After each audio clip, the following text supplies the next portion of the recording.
Il y a un mythe populaire qui dit que les astres influencent directement le comportement des hommes, en particulier lorsque la lune est pleine. On remarque que les gens ont parfois des pulsions étranges. Certains policiers peuvent même affirmer qu'il y a une augmentation des crimes de violence les soirs de pleine lune. Est-ce une superstition ou une réalité?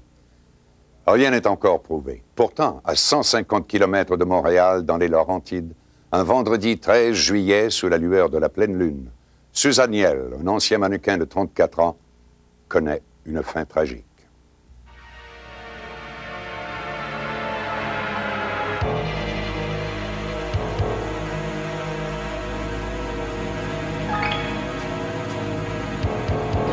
Dans les 204 à Saint-Agathe.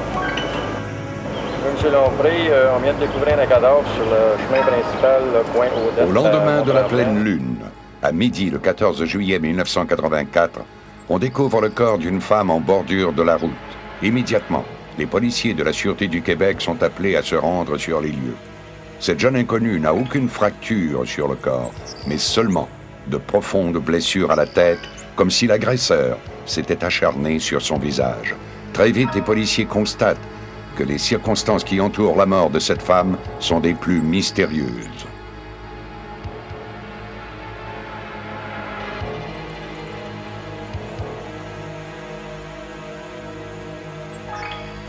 Le visage de la victime était terriblement tuméfié. Il y avait beaucoup de sang qui recouvrait son visage. C'était assez difficile à ce moment-là de pouvoir reconnaître d'une façon ou d'une autre la personne. La macabre découverte a été faite par un habitant de la région des Laurentides. En se promenant sur le chemin principal, il aperçoit le corps gisant à quelques pieds en bordure de la route. Aussitôt, il avertit les membres de la Sûreté du Québec. Les policiers examinent le cadavre et retiennent immédiatement l'hypothèse d'un meurtre. Cet inconnu, complètement défiguré, est finalement identifié lorsqu'on découvre dans son sac à main des papiers à son nom.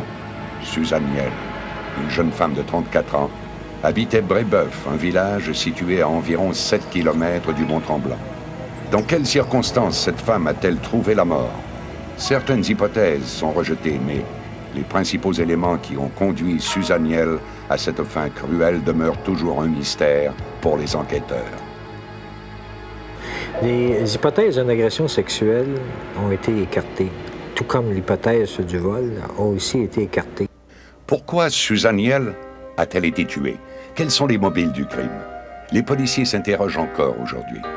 Né le 19 octobre 1949, cet ancien mannequin avait mis un terme à sa carrière afin de suivre des cours de massage thérapeutique à Montréal.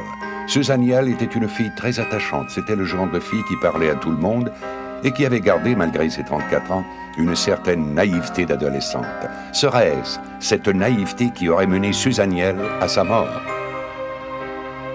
Suzanne ne se méfiait pas des gens. C'était plutôt une fille naïve qui faisait confiance, là, un peu aveuglément aux gens qu'elle rencontrait.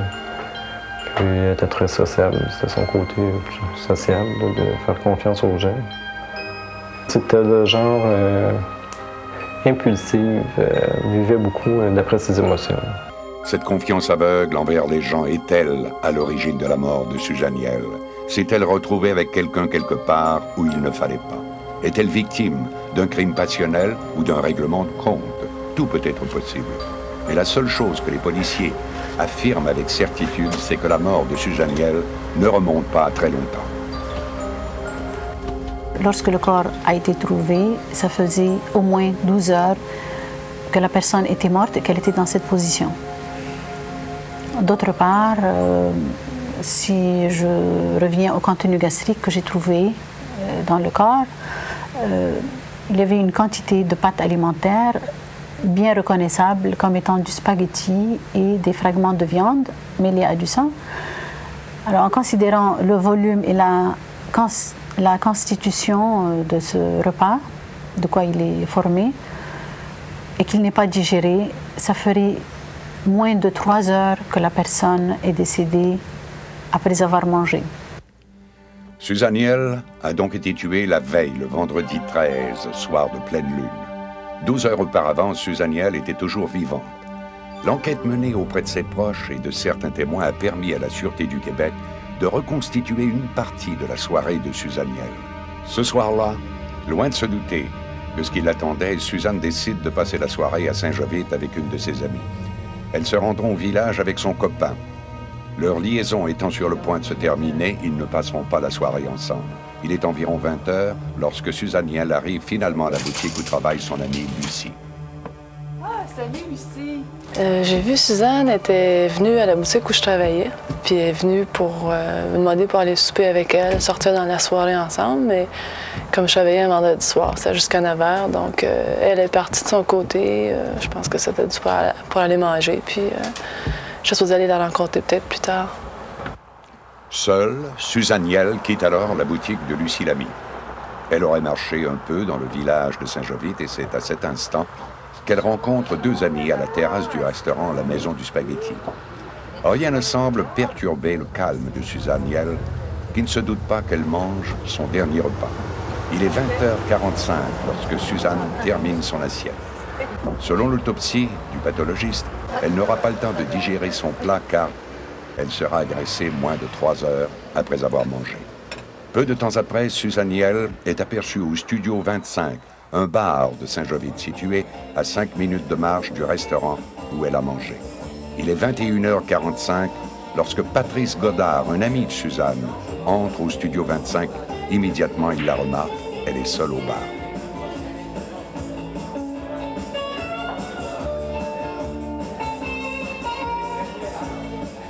J'ai rencontré Suzanne Niel le soir de l'événement. Il était environ 11h moins quart au Studio 25, un bar de Saint-Jovite.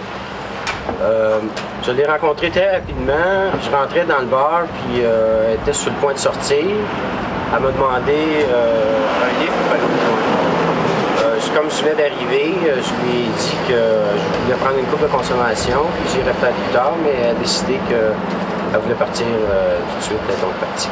L'autopsie révèle que Suzanne Niel est morte dans les 3 heures qui ont suivi son dernier repas. Donc, elle aurait été tuée entre 21 h et minuit. Mais, à 23h30, des témoins affirment avoir vu Suzanne Niel au bar Le Coin du Mont-Tremblant.